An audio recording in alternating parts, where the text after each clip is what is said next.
இந்த காலை நேரத்திலும் இந்த நேரலை வழியாக எங்களோடு கூட இணைந்து கொண்டமைக்காக நன்றிகள். இந்த நேரத்திலும் இந்த ஆராதனையானது உங்களுக்கும் உங்களுடைய குடும்பங்களுக்கும் ஆசீர்வாதமாக அமையும் என்பதை நாங்கள் தெரியப்படுத்துகிறோம். ஒரு எதிர்பார்ப்போடு இந்த ஆராதனையில நீங்கள் அமர்ந்து கொண்டிருக்கும் நேரத்திலும் தேவன் தாமே உங்களோடையும் உங்கள் குடும்பங்களோடையும் பேசுவாராக. கர்த்தர் உங்களை ஆசீர்வதிப்பார்.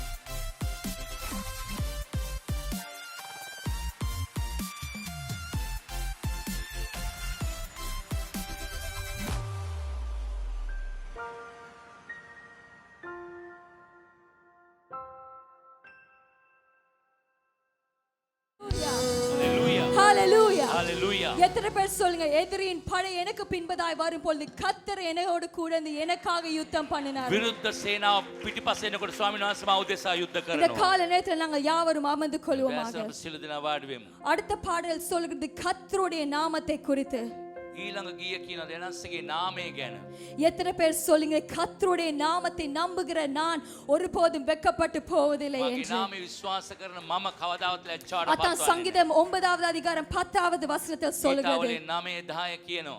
கர்த்தரை தேடுகிறவர்கள் அவர் கைவிடுவதில்லை. එනසේ සොයනාවේ ස්වාමීන් වහන්සේ අත්හරින්නේ නැහැ. ஒவ்வொரு மாதமும் கர்த்தர் எங்களையும் எங்கள் குடும்பத்தையும் ஒரு வித்தியாச விதமாய் நடத்தி வந்திருக்கிறார். හැම මාසයක්ම ස්වාමීන් වහන්සේ වෙනස් ආකාරයෙන් අපිව මඟ පෙන්වලා තිබෙනවා. சில நேரங்கள் அவர் எல்ஷடாய் சர்வ வல்லவராய் இருந்திருக்கிறார். සමහර එල් ෂඩායි ਸਰව බලධාරී ලෙස පෙන්වනවා. சமாதானம் இல்லாத நேரங்கள் யெகோவா ஷாலோமாய் வந்திருக்கிறார். සමාදාන නැතිලා ශාලෝම් වගේ අපි සමාදාන දෙනවා. சுகவீனமாய் நாங்கள் எங்களுடைய பிள்ளைகள் இருக்கும்போது யெகோவா ராஃபாவாய் வந்திருக்கிறார். අපි අසනීප වෙලා ඉන්නකොට අපගේ දරුවන් පවා යெகோவா ராஃபா ලෙස ஆனால் සිටිනවා. கொஞ்ச நேரம் எங்களுடைய கரங்களை சொல்ல போகிறோம், ஆண்டவரே நீங்க என்னுடைய வாழ்க்கையில செய்த நன்மைகளுக்காய் நன்றி ஆண்டவரே.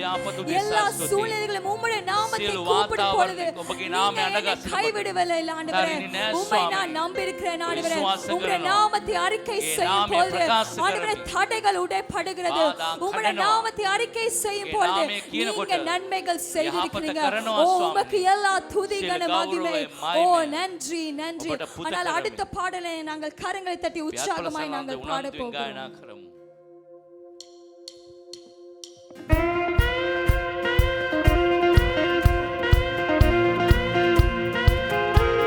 Jesus.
விசுவாசமாய் சொல்வோம். நாமத்தில் அற்புதம் நடக்கும், தீமையானாலும் நன்மையாய் மாறும். நாம் காரியம் வாய்ப்பதற்கென்று வேறு நாமம் நமக்கில்லையே. நாம் காரியம் வாய்ப்பதற்கென்று வேறு நாமம் நமக்கில்லையே. ஓ, அவர் நாமம் இயேசு கிறிஸ்து, அவர் நாமம் இயேசு கிறிஸ்து, அவர் நாமம் இயேசு கிறிஸ்து, அவர் நாமம் இயேசு கிறிஸ்து. உற்சாகமாய் கரங்கள் தட்டி கர்த்தருடைய நாமத்தை நாங்கள் மகிமைப்படுத்துவோம்.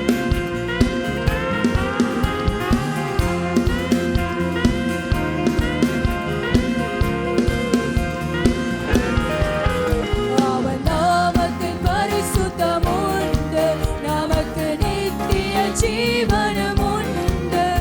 அவர் நாமத்தில் பரிசுத்தம் உண்டு, நமக்கு நித்திய ஜீவனும் உண்டு. இந்த மகனோடு வாழ்வதற்கென்று வேறு நாமம் நமக்கில்லையே. சொல்வமாக, இந்த மகனோடு வாழ்வதற்கென்று வேறு நாமம் நமக்கில்லையே. சொல்வோம். அவர் நாமம் இயேசு கிறிஸ்து, அவர் நாமம் இயேசு கிறிஸ்து, அவர் நாமம் இயேசு கிறிஸ்து, அவர் நாமம் இயேசு கிறிஸ்து. அறிக்கை செய்சோ. அவர் நாமம் இயேசு கிறிஸ்து, அவர் நாமம் இயேசு கிறிஸ்து, அவர் நாமம் இயேசு கிறிஸ்து, அவர் நாமம் இயேசு.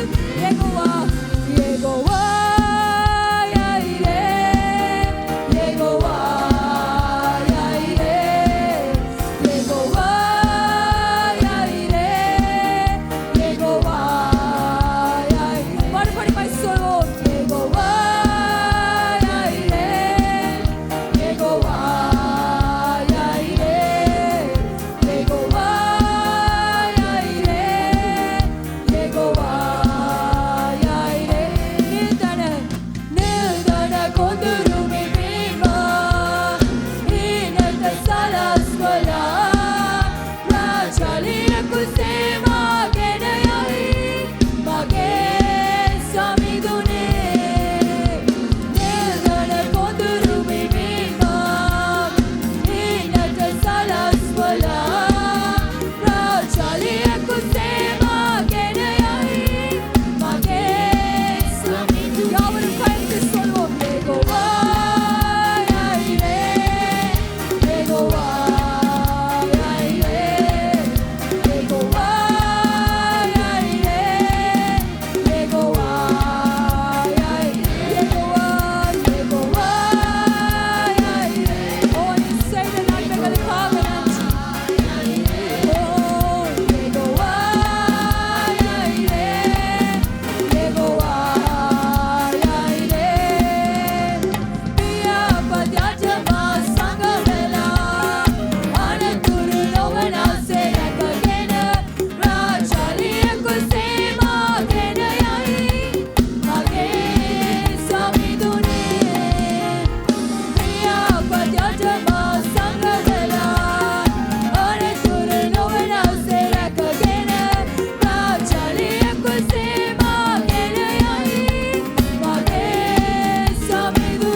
என் தேவைகளை சந்தித்த யெகோவா ஈரேயாய் அவர் இருக்கிறார். යෙගෝවා ඊරේ සියලු දේ සපයන සමිඳුන්. பக்கத்துல உள்ளவர்களை பார்த்து சொல்லுங்க, ළඟින් එක්කිනාට කියන්න. இந்த நாள்ல கர்த்தர் செய்த நன்மைகளை நீங்க நினைக்க ஆயத்தமா இருக்கிறீர்களா? ස්වාමීන් වහන්සේ කරපු යහපත සීකරන්න සූදානම්ද? எத்தனை பேர் உண்மையா சொல்லுகிறீங்க, நான் முழு மனதோடு கர்த்தருக்கு ஸ்தோத்திரம் செய்ய මුළු நான் සිතින්ම வந்திருக்கிறேன். ස්තුති කරන්න පැමිණ තිබෙනවා කියලා ஆமென். කියදෙන. ஆனால கர்த்தர் சொல்லுகிறாரு, என்னை நோக்கி கூப்பிடுற பிள்ளைகள் ஒருபோதும் வெட்கம் அடைவதில்லை. ஆமென். අඬගහන දරුවන්ට ලැජ්ජාවට පත්වන්නේ නැහැ. ஆமென். நமக்கு கொடுக்கப்பட்ட வாக்குத்தத்தம் எழுந்து பிரகாசியும் ஒளி வந்தது. நிச்சயமாய் நான் நம்புகிறேன், எங்களுடைய ஒவ்வொரு வாழ்க்கையிலும் தனிப்பட்ட முறையில தேவன் எங்களுக்கு எழுந்து பிரகாசிக்க அவருடைய பலத்தை கொடுத்திருக்கிறார். නැගිට බැබලෙන ස්වාමීන් වහන්සේ පෞද්ගලික අපගේ ජීවිතේ ස්වාමීන් වහන්සේ ශක්තිය දී තිබෙනවා. அடுத்த பாடல்கள் சொல், என் கர்த்தர் செய்த நன்மையாவும் எண்ணி நான் முழு மனதாய் நான் ஸ்தோத்திரிக்க කරපු போகிறேன். සියලු යහපත සීකල මුළු හදවතින්ම ස්තුති කරමු. நமக்கு ஒரு பரிசு கொடுக்கும் போது எத்தனை தேங்க்யூ ஒரு ஆளுக்கு நாங்க අපිට சொல்லுவோம். තෑග්ගක් දෙනකොට අපිට කොතරම් ස්තුති பார்க்கிற කියනවද? நேரம் எல்லாம் thank you so much, thanks a lot அவங்களுக்கு டெக்ஸ்ட் பண்ணுவோம். ஆனா கர்த்தர் சொல்லுகிறார், நான் செய்த நன்மைகளுக்காக நீங்க ஸ்தோத்திரம் பண்ண අපි போகிறீர்கள். දෙවියන් වහන්සේ කරපු යහපත සීකල අපි දැන් ස්තුති කරන්නට යනවා. அதனால முழு மனதாய் நாங்க ஸ்தோத்திரம் අපි பண்ண මුළු போகிறோம். සිතින් මේ දේ அரை කරමු. மனதோடுல முழு மனதாய் වාකිට கர்த்தருக்கு නොවේ நாங்க සම්පූර්ණ எல்லாரும் කරමු. ஆயத்தமா இருக்கிறீர்களா? කීදෙනෙක් සූදානම්ද? உற்சாகமாய் கரங்களை தட்டி උනන්දුවෙන් நாங்கள் அடுத்த සිටිනවද? பாடலை நாங்கள் பாட අපි ඊළඟ போகிறோம். ගීත ගායනා කරමු. உற்சாகமாய் கரங்களை தட்டுவோமாக.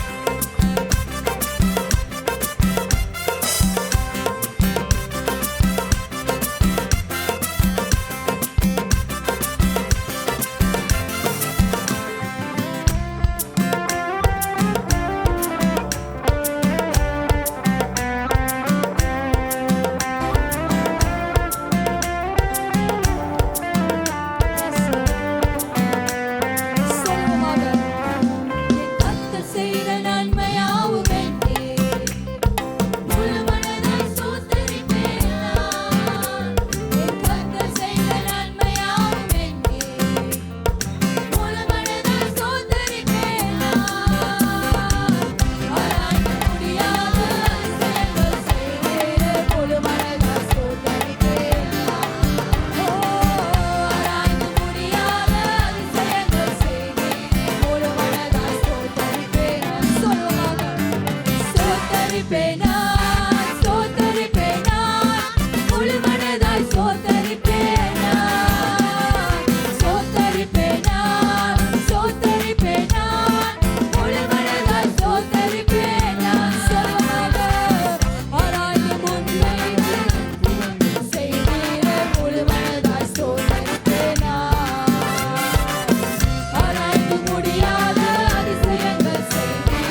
ඔබ ඉන්නවා. இங்க இருந்து பார்க்கும்போது சில 50% ஆல்ரெடி சோர்ந்து போய் இருக்கிற மாதிரி இருக்கு. 150ක් මැලි වෙලා වගේ ඉන්නවා නිකන්. இப்பதான் எங்களோட ஓட்டத்தை ஆரம்பித்திருக்கோம். දැන් තමයි අපේ දිවිල්ල පටන් ஆனா ගන්න. நடுவுல யாருமே ஸ்டாப் பண்ண முடியாது. මැද නතර වෙන්න බෑ. கர்த்தர் தருகிற பலத்தோடு அவருக்கு நாங்கள் நன்றி செலுத்த போகிறோம். දෙන ශක්තිය දෙනාසලි සුදු කළ යුතුයි. ஆமென். எத்தனை பேர் உண்மையா சொல்லுகிறீங்க உங்களுடைய குடும்பத்துல உங்களுடைய பிள்ளைகளுடைய வாழ்க்கையில உங்களுடைய திருமணத்தின் வாழ்க்கையில நான் எண்ணி முடியாத நான் நினைக்காத பிரகாரமாய் தேவன் இந்த வருடத்தில் அற்புதம் செய்திருக்கிறார். ගණන් කරන්න බැරි අපගේ ජීවිතේ පවුල් වල විවාහයේදී ස්වාමීන් වහන්සේ ආපත කර තිබෙනවා. சில நேரங்களில் நாங்கள் எங்களுடைய சபையில அநேகரை நாங்கள் இழந்திருக்கிறோம். අපි බෝ සභාවේ අයිමි වෙච්ච අය ඉන්නවා අපේ ஒவ்வொரு සභාවේ. மாதங்களும் நாங்கள் நினைக்காத காரியங்கள் எங்களுடைய வாழ்க்கையில நடந்திருக்கு. හැම මාසයක් අපි හිතන්නේ නැති දේවල් අපගේ ජීවිතේ සිදු වෙලා තිබෙන්න ஆனால் පුළුවන්. இந்த காலத்துல நீங்க அதை திரும்பி பார்க்கும் பொழுது ඔබ මේ දේවල් නැවත ඇරිලා බලනකොට கர்த்தர் உண்மையாய் உங்களுக்கு நன்மை செய்திருக்கிறார். ඔබට ස්වාමීන් වහන්සේ ආපත කර நான் තිබෙනවා. சங்கீதம் 126வது அதிகாரம் 1வது வசனம் சொல்லுகிறது. 126 වෙනි ගීතාවලියේ පළවෙනි පදේ කියනවා. சீயோனின் சிறையிருப்பை கர்த்தர் திருப்பும் போது සියෝන්ගේ ඒ වහල්භාවයේ ස්වාමීන් වහන්සේ මුදනකොට சொப்பனம் காண்பவர்களை போல் இருந்தோம். එක සිහිනයක් මෙන් තිබුණා. கர்த்தர் எங்களுடைய வாழ்க்கையில நாங்கள் நினைக்காத நேரம் நன்மை செய்யும் பொழுது අපි හිතන්නේ නැති මොහොතක ස්වාමීන් වහන්සේ අපට යාපත அது කරනකොට ஒரு கனவாய் இருக்கிறது. ඒක නිකන් හීනයක් எத்தனை වගේ. பேர் உண்மையா சொல்லுங்க தேவன் என்னுடைய வாழ்க்கையில நன்மை මගේ ජීවිතේ செய்திருக்கிறார். යාපත நாங்கள் කර சபையாய் 3வது 4வது 5வது வசனத்தை நாங்கள் வாசிக்க අපි போகிறோம். 3 4 සභාවක් ලෙස අපි එකතු වෙලා කියවමු. ஓகே வாசிப்போம். கர்த்தர் ස්වාමීන් நமக்கு වහන්සේ උදෙසායි ඉමාදේ කළසේක්. බැවින් අපි සන්තෝෂ වෙමු. அடுத்த ස්වාමීන් வசனம். අපගේ கர்த்தாவே සිරකරුවන් தெற்கத்தின் வெள்ளங்களை திருப்பது போல எங்களுடைய சிறையிருப்பை திறப்போம். கண்ணீரோடு விதைத்தவர்களாம் கெம்பீரத்தோடு அறுப்பார்கள். ஆமென். தெற்கத்தின் வெள்ளங்களை திருப்பது போல இந்த வருடம் கர்த்தர் எங்களுடைய சிறையிருப்புகளை திருப்பியிருக்கிறார். ගංගාවත් තව දිසාවට අරන් වගේ අපගේ සිර බාර වෙනස් කළා. நாங்கள் கண்ணீரோடு விதைத்து வாங்கள் கெம்பீரமாய் தேவன் எங்களுக்கு அறுக்க අපි කඳුලෙන් பண்ணியிருக்கிறார். වපුරපු තැන ගාම්භීරයෙන් නෙලා ගන්න සලස්සලා ஆனால் තිබෙනවා. அடுத்த பாடலை நாங்கள் கர்த்தருக்கு உண்மையாய் நாங்கள் சொல்ல අපි போகிறோம். ඊළඟ ගිය ඇත්තටම ஆண்டவரே, කියන්න என்னுடைய යනවා. வாழ்க்கையில நான் நினைக்காத பிரகாரங்களை நீங்க அற்புதம் මගේ செய்திருக்கிறீங்க. ජීවිතේ ඉත්තන් නැති දේවල් ඔබ කර තිබෙනවා. உமக்கு நான் அதுக்கு நான் ඔබට நன்றி අවංකවම சொல்கிறேன். ස්වාමීන් இந்த වහන්සේ காலத்தில் ස්තුති நாங்கள் யாவரும் எழுந்திருந்த அடுத்த අපි හැමෝම பாடலை නැගිට සිට பாடுவோம். ඒ ගීය ගායනා කරමු.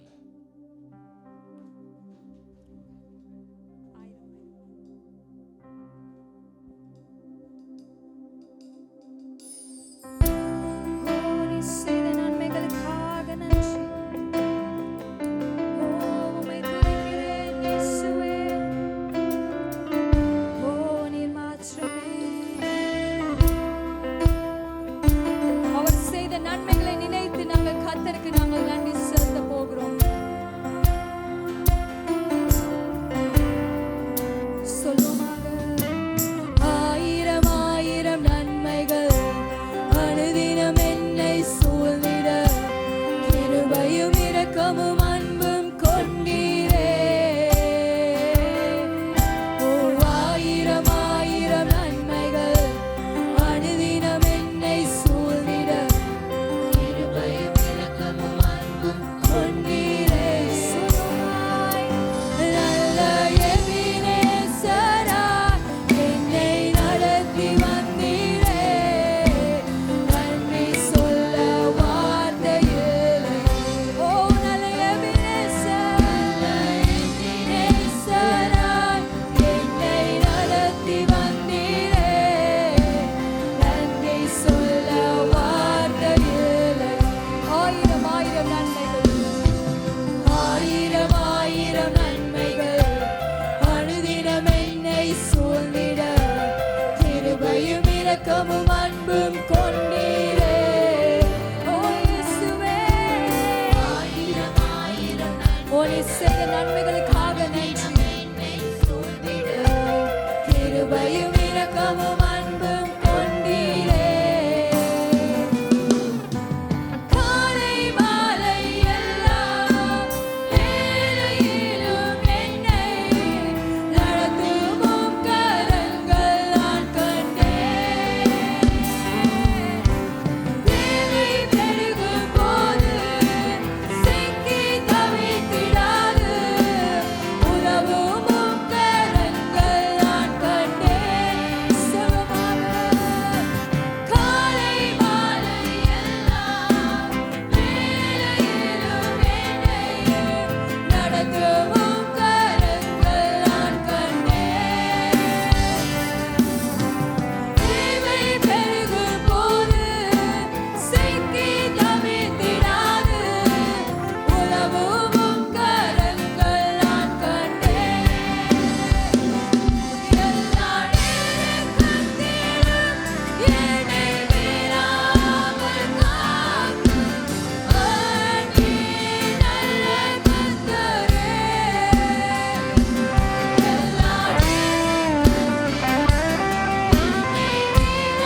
விசை நாங்கள் கரங்களை உயர்த்தி கர்த்தருக்கு நாங்கள் நன்றி செலுத்த போகிறோம். සොල ස්වාමීන් වහන්සේට ස්තුති කරමු. நமக்காக ஜீவனை கொடுத்த அந்த தேவன் අප அவராயிருக்கிறார். උදෙසා ජීවනය இந்த දුන්නේ காலத்துல எத்தனையோ நன்மைகளை அவர் செய்திருக்கிறார். තරම් යහපත අපට இந்த කරලා காலத்துல நீங்கள் குடும்பமா இல்லாட்டி பக்கத்துல அருகில் ஒரு கரங்களை பிடித்து கர்த்தருக்கு ஒரு விசை நீங்கள் நன்றி செலுத்துங்க.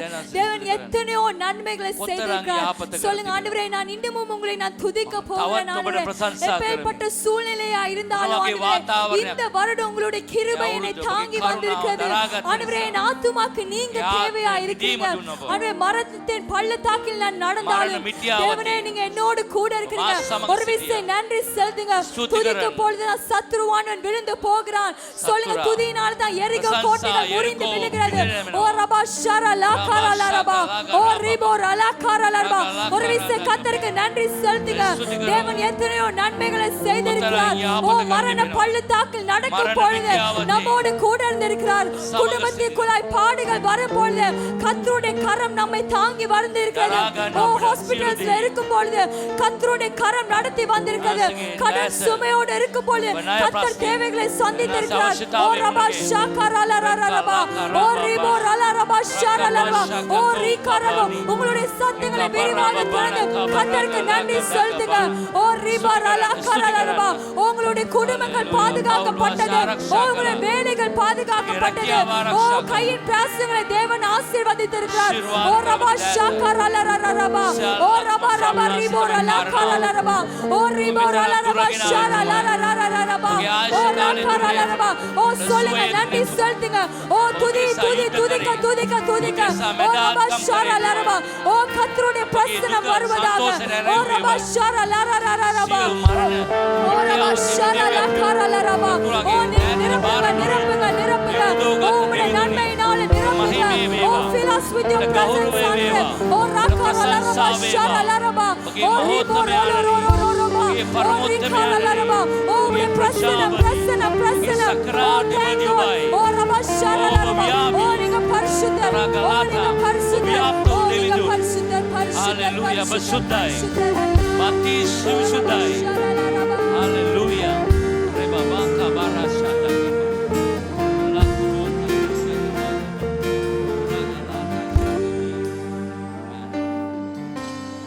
இன்னும் துதிப்பேன், இன்னும் போற்றுவேன், Tawa ඔබට ප්‍රශංසා කරමු. இன்னும் உம்மை ஆராதிப்பேன்.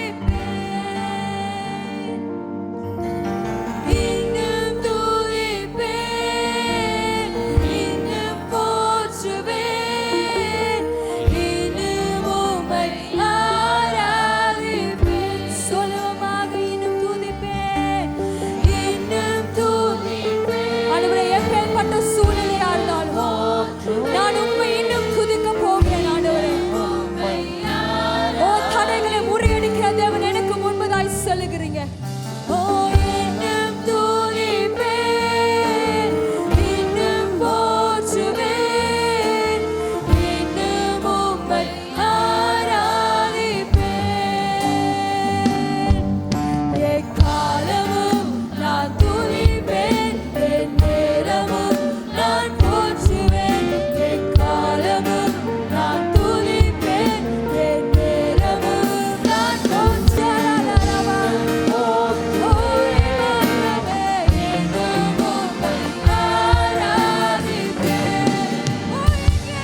நாமத்தை நாங்கள் சொல்லி மகிமைப்படுத்த කියලා போகிறோம். ප්‍රශංසා කරමු. Yahweh, Rapha, Elohim, El Shaddai, Jireh, Adonai, நம்மை வெளிப்படுத்துவீர். ஓ இயேசுவே,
தட்டி பாடுமாக. யாவே கர்த்தருடைய நாமத்தை நாங்கள் சொல்லுவோம், அவருடைய வார்த்தையை நாங்கள் அறிக்கை செய்வோம். Oh yes Lord, we give you the praise Lord. Oh Rama Sharala Rama, oh Rama Kala Rama Sharala, oh அந்நிய பாஷை பேசுவோமாக. Oh yes, the name of Jesus. Oh Rama Sharala Kala Rama, oh Rama Rama Rama Sharala Rama. Oh கர்த்தருடைய நாமம், கர்த்தருடைய நாமம். Oh எங்கள் குடும்பத்துக்கு மேலாய், எங்களுடைய பிள்ளைகளுக்கு மேலாய். Oh Rama Sharala Kala Rama. Oh yes, yes Jesus. Oh Shaddai,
இந்த மிஸ்பா குடும்பத்துக்கு நீங்க செய்த எல்லா நன்மைகளுக்காய் நாங்கள் நன்றி. මිස්පා පවුලට ඔබ කරපු සියලු இந்த යාපත வருடம் எழுந்து பிரகாசிக்க தந்த அந்த பலத்துக்காக நன்றி ஆண்டவரே. නැගිට බැබලයන් කිනේ ஆண்டவரே, පොරොන්දු இந்த දෙස வருடம் முடிய இன்னொரு 2 நாட்கள் மாத்திரமே අවුරුදු உண்டு. ඉවසෙන තව දවස් இயேசுப்பா, දෙකයි நீங்க யாருக்கெல்லாம் அந்த வாக்குத்தத்தங்களை கொடுத்தீங்க, யாருக்கெல்லாம் பொருத்தனைகளை பண்ணினீங்களோ நீங்க நிறைவேற்ற வல்லமையுள்ள தேவனாய் இருக்கிறீங்க. எல்லா துதி கன மகிமை உமக்கே செலுத்துகிறேன். நாங்கள் யாவரும் கரங்களை தட்டி கர்த்தருடைய நாமத்தை நாங்கள் மகிமைப்படுத்துவோம்.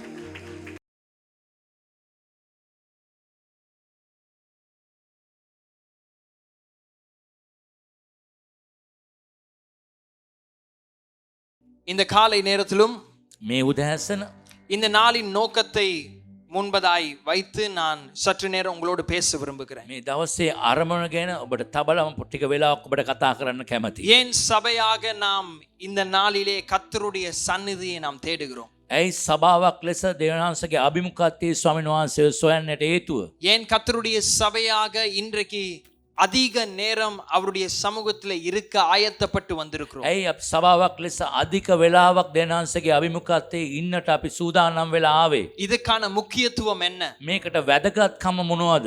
ஏன் நாம் இவ்வளவு நேரம் கர்த்தருடைய சமூகத்திற்கு கொடுக்கிறோம்? ඇයි මෙතරම් වෙලාවක් ස්වාමීන් වහන්සේගේ අභිමුඛත්වයට දෙන්නේ? காலை நேரத்தில் அதில் ஒரு பகுதியை மாத்திரம் நான் பேசினேன். මේ උදෑසන මම ඒකේ දේශනාවෙන් කොටසක් කතා කළා. நான் பேசுவதற்கு நன்றாய் கவனிங்க. මම කතා කරන දෙයට අවධානය යොමු කරන්න. நான் அடுத்த ஒரு 45 நிமிடங்களுக்கு உங்களோடு நான் பேசுகிறேன். තව විනාඩි 45ක් මම ඔයත් එක්ක කතා කරන්න කැමතියි. அதற்கு பின்பதாக நாம் தொடர்ந்து ஜெபம் பண்ண ඊට போகிறோம். පස්සේ අපි යාඥා කරන්නට යනවා. அதனால ஏன் நாம் இப்படியாக விண்ணப்பம் பண்ண வேண்டும்? ஏன் இப்படியாக கர்த்தருடைய சமூகத்தை அதிகமாய் தேட வேண்டும்? ඇයි ස්වාමීන් වහන්සේට කන්නලව් කරන්න ඕනේ? ඇත්තක අධික ලෙසයි ස්වාමීන් වහන්සේ සොයන්නට ඕනේ. என்றால் கர்த்தர் எங்களை சந்திக்க வேண்டும். අනිවාර්යයෙන්ම ස්වාමීන් වහන්සේ අපිව මුණ ගැහෙන්නට ඕනේ. அப்படின்றால் கடந்த வாரங்கள் எல்லாம் கர்த்தர் எங்களை சந்திக்கவில்லையா? එහෙනම් ගිය සුමානේ එක්කම ස්වාමීන් වහන්සේ අපිට මුණ ගැහුනේ නැද්ද? இல்ல, எங்களுடைய வாழ்க்கையிலே கர்த்தருடைய சந்திப்பு மிக விசேஷமானது. අපගේ ජීවිතය අනිවාර්යයෙන්ම ස්වාමීන් වහන්සේගේ මුණ ගැහිම ඉතියාම විශේෂිතයි. எங்களுடைய வாழ்க்கைகள் குடும்பங்கள் அமைக்கப்பட்டிருக்கிற விதத்திலே எங்களுக்கு அதிகமான நேரம் கொடுக்க முடியாத ஒரு நிலை. අපගේ ජීවිත රටාව නිසා ස්වාමීන් වහන්සේට අධික වෙලාවක් දෙන්නට බැරි තත්ත්වයක් අපිට තිබෙන්නේ. அதனால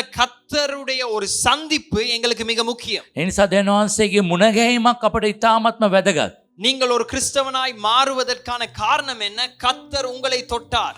ඔබ ක්‍රිස්තියානි කාර්යයක් ලෙස ඔබ වෙනස් වෙන්නට ප්‍රධාන හේතුව ස්වාමීන් වහන්සේ ඔබ අතගැස්සපු නිසා. இல்லாவிட்டால் கர்த்தர் உங்களுக்கு வெளிப்பட்டார். නැත්තම් ස්වාමීන් වහන්සේ ඔබට එළිදරව් වුණා. அப்ப நன்றால் யோசிங்கள், இந்த பயணத்தை ஆரம்பிப்பதற்கு ஒரு சந்திப்பு ඒ தேவையாயிருந்தது. නිසා ඔබ හොඳට කල්පනා කරලා බලන්න මේ ක්‍රිස්තියානි ගමන පටන් ගන්නට එතුමාගේ මුණ ගැහිමක් අපට අවශ්‍යයි. அப்படின்றால் தொடர்ந்து ஓடுவதற்கு நிச்சயமாக ஒரு சந்திப்பு தேவையாய். එහෙනම් අපි මේ ගමන දිගටම දුවන්නට නම් ඒ මුණ ගැහිම අපට අවශ්‍යයි. அழைத்த எலியாவுக்கு ஒரு சந்திப்பு தேவையாயிருந்தது. කැඳවුවා එලියාට මුණ ගැහිමක් අවශ්‍ය වෙනවා ස්වාමීන් වහන්සේත් එක්ක. தெரிந்து கொள்ளப்பட்ட மோசேக்கு இன்னொரு தொடுதல் தேவையாயிருந்தது. තෝරගත්ත මෝසෙස්තුමාට අවශ්‍ය වුණා දෙවියන්වහන්සේගේ අතගැසීමක් අවශ්‍ය වුණා. அழைக்கப்பட்ட தாவீதுக்கு ராஜாவாய் நியமிக்கப்பட்ட தாவீதுக்கு தொடுதல் தேவையாயிருந்தது. ඒ රජ කෙනෙක් ලෙස කැඳවූ දාවිත්තුමාටත් එතුමාගේ අතගැසීමක් අවශ්‍ය වුණා. இந்த காலை நேரத்துல பரிசுத்த ஆவியானவர் பேசுகிற ஒரு வார்த்தை இதுதான். මේ උදෑසන කතා කරන වචනේ සුදාත්මන වහන්සේ මේක තමයි. மீண்டும் நீ திரும்ப வேண்டும். නැවත ඔබ ඇරෙන්නට ஒரு ඕනේ. சந்திப்புக்கு நீ திரும்ப ඒක வேண்டும். මුණ ගැහිමකට ඇරෙන්නට ඕනේ. சந்திப்பு எங்கள் வாழ்க்கையில மிக முக்கியமானது. ඒ මුණ ගැහිම ඊටාම අපගේ ජීවිතේ වැදගත්. அது சாதாரணமாய் நாம் வாழுகிறபடினாலே அந்த சந்திப்பை நாம் பெற்றுக்கொள்வதல்ல. සාධාරණ ලෙස ජීවත් වෙන නිසා මේ මුණ ගැහිම ලබා ගන්නව නොවේ.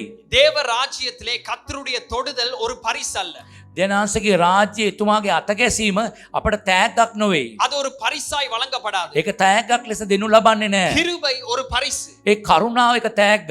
அன்பு ஒரு பரிசு. ප්‍රේමය එක තෑග්ගක්. ஆனால் தொடுதல் என்பது නමුත් මේ අතගැසීම කියන්නේ விதைக்கிறவனுக்கு மாத்திரமே அந்த பலன் கிடைக்கும். ඒ වපුරන කෙනාට පමණයි ඒ නෙලා ගැනීමේ ආශිර්වාදය ලැබෙන්නේ. கர்த்தருடைய தொடுதல் ஒரு அறுவடையை போல. දෙවියන්වහන්සේගේ අතගැසීම නිකන් නෙලා ගැනීමේ අස්වැන්නක් වගේ. நீங்கள் விதைக்காமல் அறுவடை பெற்றுக்கொள்ள முடியாது. ඔබ වපුරන්න නැතුව කපා ගන්නට බෑ. இது எங்களுடைய வாழ்க்கையில மிக முக்கியம். මේ අපගේ ජීවිතේ ඉතාම වැදගත්. பெரியவர்களிலிருந்து சிறியவர்கள் வரைக்கும் நான் சொல்வதை நன்றாய் கேளுங்கள். කුඩා ඉත ලොකු අය දක්වා ඉතාමත් පැහැදිලිව මේ දේ අහන්න. உங்களுடைய வாழ்க்கை எந்த நிலையிலே காணப்பட்டாலும் ඔබගේ ජීවිතේ මොන වගේ තත්ත්වයක තිබුණත් கர்த்தருடைய ஒரு சந்திப்பு மிக மிக அவசியமா. දෙනාන්සේගේ මුණ ගැහිමක් ඉතාමත්ම අවශ්‍යයි. சொல்லுங்க சந்திப்பு. කියන්න මුණ ගැහෙනවා. சத்தமா சொல்லுங்க சந்திப்பு. මුණ ගැහිමක්.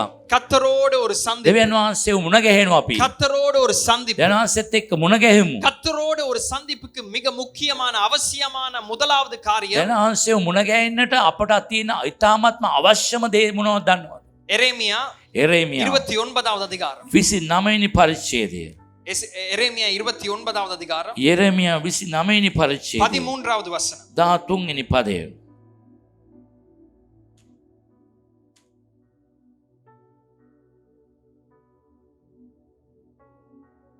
சரி, எடுத்தவர்கள் எல்லாரும் நாம சேர்ந்து வாசிக்க போகிறோம். ගත්ත හැමෝම එකතු වෙලා අපි කියවන්ට යනවා. வாசிப்போம். எரேமியா 29 යෙරමියා 29 13வது வசனம். 13 වෙනි පදය. 1 2 3 வாசிக்கலாம். උඹලා මා සොයනුය උඹලා මුළු සිතින් මා සොයන කල මා නුඹලාට සම්බවනු ඇත. මෙන්න வாசிங்க தமிழ்ல. உங்கள் முழு இருதயத்தோடும் என்னை தேடினீர்கள் ஆனால் உங்கள் முழு இருதயத்தோடு என்னை தேடுவீர்கள் என்றால் ඔබ මුළු සිතින්ම ස්වාමීන් වහන්සේ සොයනවා නම් என்னை தேடுகையில் கண்டுபிடிப்பீர்கள். என்னை தேடுகையில் கண்டுபிடிப்பீர்கள். මාව සොයනකොට ඔබට සම්භව වෙයි. இந்த தேடுதலுக்கு தேவையான ரெண்டு காரியங்கள். සොයීමට අවශ්‍ය කාරණා දෙකක් ඕනේ. முதலாவது இருதயம், එකක් හදවත, இரண்டாவது முழுமையான இருதயம். දෙක මුළු සිත. அந்த ரெண்டையும் குறித்துக் கொள்ளுங்கள். ඒ දෙකම සටහන් කරගන්න. காலை நேரத்துல நான் இதை பேசினேன், வேகமா இதை நான் சொல்லி அடுத்தது මං උදෑසන කතා කළා වේගයෙන් මං ඊළඟ කොටසට යමු. முழு இருதயம். මුළු සිත. முழு இருதயாய் கர்த்தரை வாஞ்சிங்க. මුළු සිතින්ම ස්වාමීන් වහන්සේට ආසා කරන්න. முழு இருதயத்தோடு கர்த்தர் என்னை தொட வேண்டும் என்று விருப்பப்படுங்க. මුළු සිතින්ම ස්වාමීන් වහන්සේ මම අත ගසන්න ඕනේ කියලා කැමැත්තක් දක්වන්න. இதுதான் இந்த காலை நேரத்திலே கர்த்தர் உங்களை தொடுவதற்கான வாசல். මේක තමයි ස්වාමීන් වහන්සේ ඔබ මුණ ගැහෙන්නට නැත්නම් අත ගසන්නට තියෙන එකම දොරටුව. நீங்கள் எத்தனை மணித்தியாலம் ஜெபம் பண்ணியிருக்கிறீர்கள் என்பதை அளவுகோலாய் வைப்பதல்ல. මේ පැය ගණන් කොතරක් මං යාඥා කරන ඒක ඔබ සීමා ගණන් කිරීම නෙවෙයි. நீங்கள் எவ்வளவு கொடுத்திருக்கிறீர்கள் என்பது அளவுகோல் அல்ல. ඒ ඔබ කොතරම් දීලා තිබෙනවද ඔබ මිනින මන්මක් නෙවෙයි. நீங்கள் எங்கே எந்த குடும்பத்திலிருந்து வந்திருக்கிறீர்கள் என்பது அளவுகோல் அல்ல. ඔබ මොන පවුලෙන් ආවද කියලා මනින්නේ නැහැ.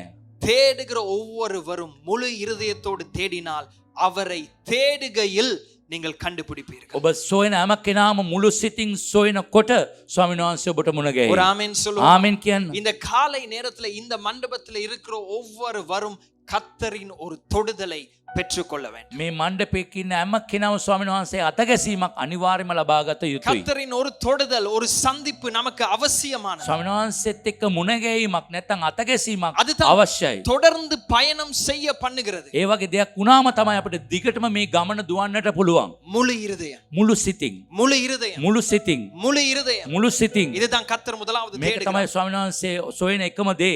கர்த்தாவே என்னை சந்திங்கன்னு சொல்லும் பொழுது, ස්වාමීන් වහන්සේ මාව මුණ ගැහෙන්න කියලා කියනකොට கர்த்தாவே என்னை தொடுங்க என்று சொல்லும் මාව பொழுது, අතගසන්න කියලා ස්වාමීනි කියලා කියනකොට கர்த்தர் எதிர்பார்ப்பது இதுதான். දෙවියන්සේ බලාපොරොත්තු වෙන දේ මේක තමයි. முழு இருதயம், මුළු සිත. முழுமையான ஆசை. සම්පූර්ණ ආසාවක්. இதான் மத்தேயு 5வது அதிகாரம் 6வது வசனம் சொல்லுகிறது. මතෙව් 5:6 මේක තමයි කියන්නේ. நீதியின் மேலே பசி தாகம் உள்ளவர்கள். ධර්මිෂ්ඨයා කෙරේ ඉතාමත් පිපාසින් ඉන්න අය. அதாவது இது நீதியின் செயல் அல்ல, මේ යුක්ති සාගත ක්‍රියාවක් නොවේ. அது மாத்திரமல்ல, එපමණක් නොවේ. ஆனால் நீதியை உண்டு பண்ணுகிற எங்கள் நீதியின் மேலே ஒரு ஆசை உண்டாகும் ඒ பொழுது, යුක්ති සාගත දේ කිරීමේ තියෙන ආසාවක්. அவர்கள் நீதியை செயல்படுத்துவார்கள் என்று சொல்லவில்லை. ඒ ධර්මිෂ්ඨකම ක්‍රියාවට නගනවා කියලා කියන්නේ නැහැ.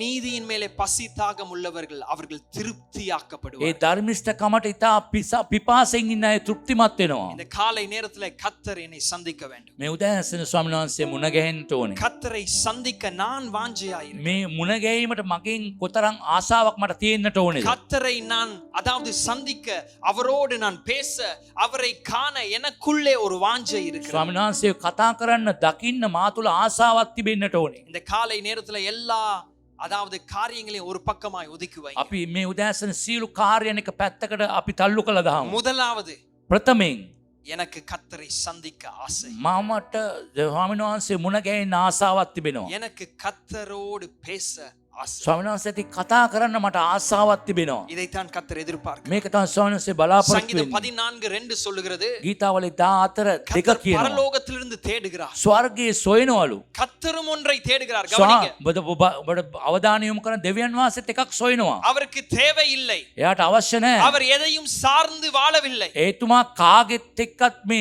එකතු වෙලා ජීවත් වීමේ අවශ්‍යතාවයක් அவருக்கு எல்லா නැහැ. அதிகாரங்களும் இருக்கிறது. සියලු බලය එතුමාට තිබෙනවා. ஆனாலும் கர்த்தர் தேடுகிறார். නමුත් ස්වාමීන් වහන්සේ සොයනවා. கர்த்தர் யாரை தேடுகிறார்? කාවද සොයන්නේ? கர்த்தர் யாரை பார்க்கிறார்? කාවද බලන්නේ? சங்கீதம் 14:2.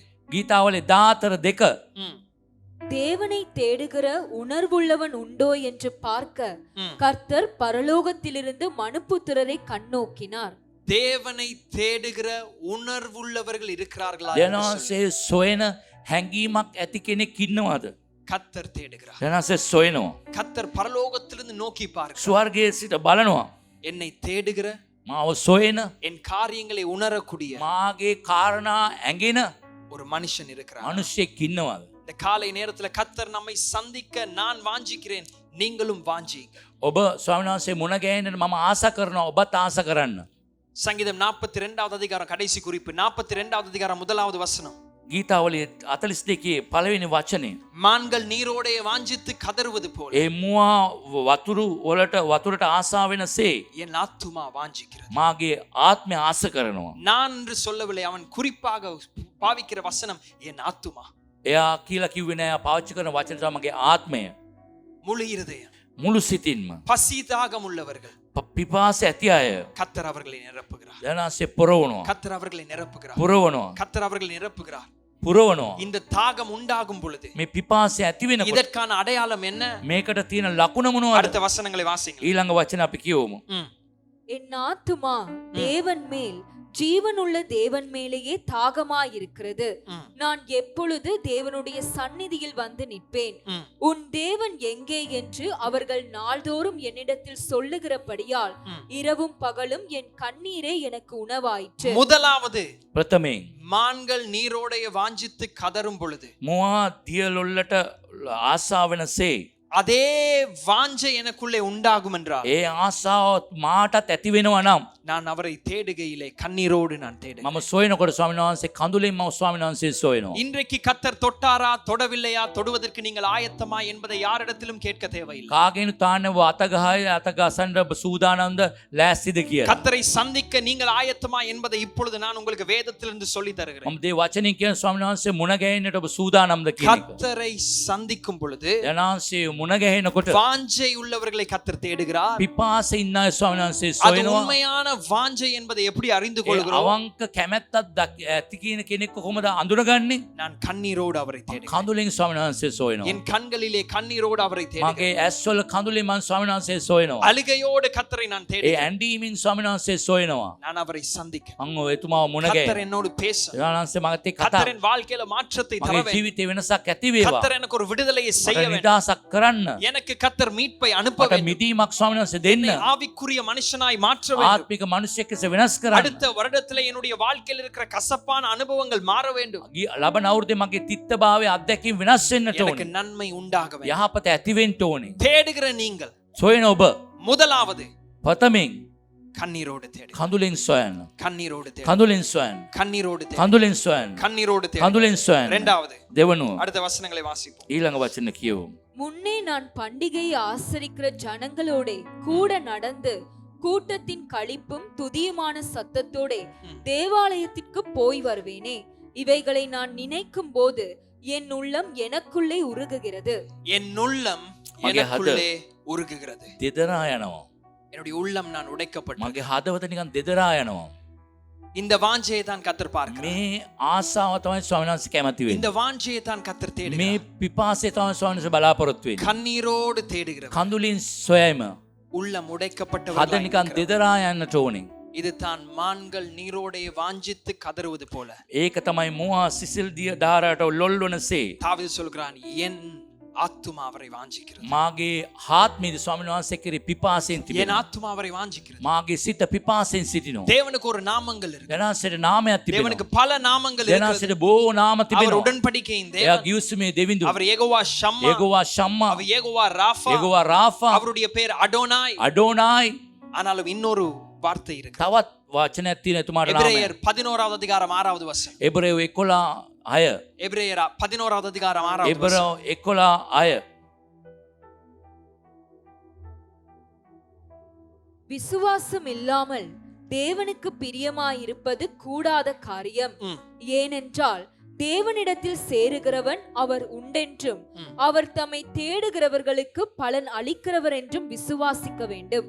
தேவன் உண்டென்றும் දෙවියන්සේ ඉන්න බවත් அவரை தேடுகிறவர்களுக்கு දෙවියන්සේ සොයන අයට அவர் பலன் அளிக்கிறார் என்று. ස්වාමීන් වහන්සේ විපාකයේ දෙන බව. அவருடைய பேர் என்ன தெரியுமா? කොහොමද ස්වාමීන් වහන්සේගේ නාමය? அவர் பலன் මා அளிக்கிறார். විපාකයේ දෙනවා. ஒரு ஆமென் சொல்லுங்க. ආමෙන් කියන්නේ. அவர் பலன் அளிக்கிறவர். එයා විපාකයේ දෙනවා. தேடும் பொழுது பலன் அளிக்கிறார். යාසේ සොයනකොට ඒ විපාකයේ දෙනවා ඔබට. யாருக்கு பலன் அளிக்கிறார்? කාටද ඒ විපාකයේ දෙන්නේ? ஊழியர்கள் என்று சொல்லப்படவில்லை. සේවකයන්ටද? ஊழியர்கள் என்று சொல்லப்படவில்லை. සේවකයා කියලා කියලා නැහැ.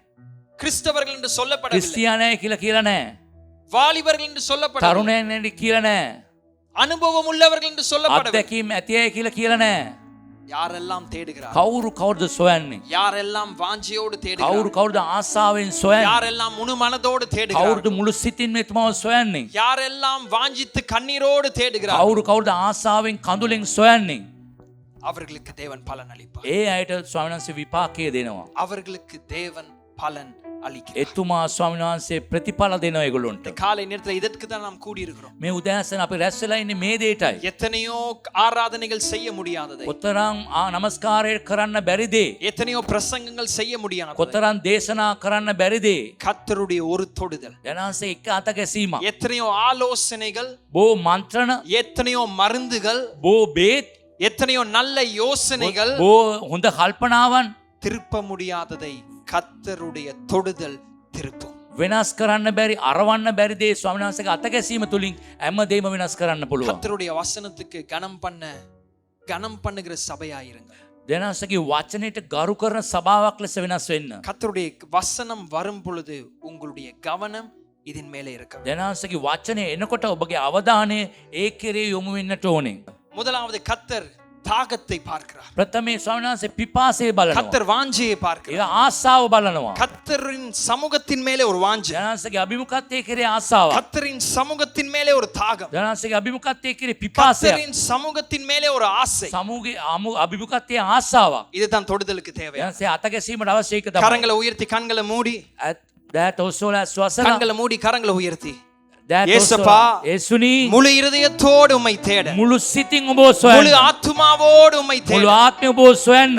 எனக்கு அந்த வாஞ்சையை ඒ தாங்க. ආසාව දෙන්න. எனக்கு அந்த வாஞ்சையை ඒ தாங்க. ආසාව දෙන්න. எனக்கு அந்த வாஞ்சையை ඒ தாங்க. ආසාව දෙන්න. எனக்கு அந்த வாஞ்சையை ඒ தாங்க. පිපාසය දෙන්න. எனக்கு அந்த வாஞ்சையை ඒ தாங்க. පිපාසය දෙන්න. Amen.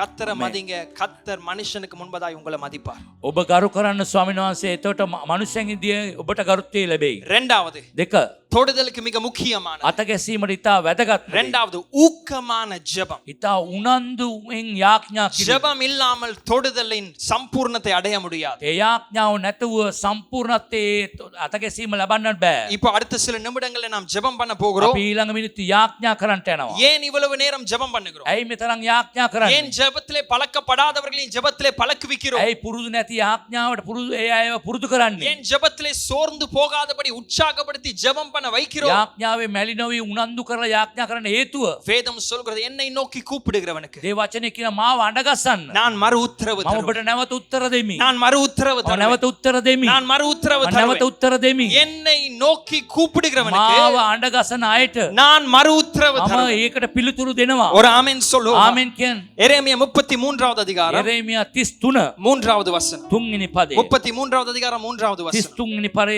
33 3 වෙනි පදේ. எல்லாரும் திருப்பி கொள்ளலாம். එරේමියා வாசிங்க. කියෝ. என்னை நோக்கி கூப்பிடு, ம். அப்பொழுது நான் உனக்கு உத்தரவு கொடுத்து ம். நீ அறியாததும் உனக்கு எட்டாததுமான பெரிய காரியங்களை உனக்கு அறிவிப்பேன். ஒரு ஆமென் சொல்லுவோம். ආමෙන් කියන්නේ. பெரிய காரியங்களுக்கான வாசல் இதுதான். විශාල දෙයක් ලබා ගැනීමේ දොරටුව මේක තමයි. எட்டாத காரியங்களுக்கான வாசல் இதுதான். හිතන්න බැරි දේවල් ලබා ගැනීමේ දොරටුව මේක තමයි. அறியாத காரியங்களை அறிந்து கொள்வதற்கான ஒரு வாசல் இருக்கிறது. දැනගන්න නැති දේවල් දැනගන්නට තියෙන එකම දොරටුව මේක තමයි. என்னை நோக்கி கூப்பிடு, මාව අඬගහන්න. என்னை நோக்கி கூப்பிடு, මාව අඬගහන්න. என்னை நோக்கி கூப்பிடு, මට යාඥා කරන්න. நான் உனக்கு மறு உத்தரவு මම தருவேன். ඔබට නැවත පිළිතුරු දෙමි. இந்த காலை நேரத்திலே මේ උදෑසන தீர்மானிங்க.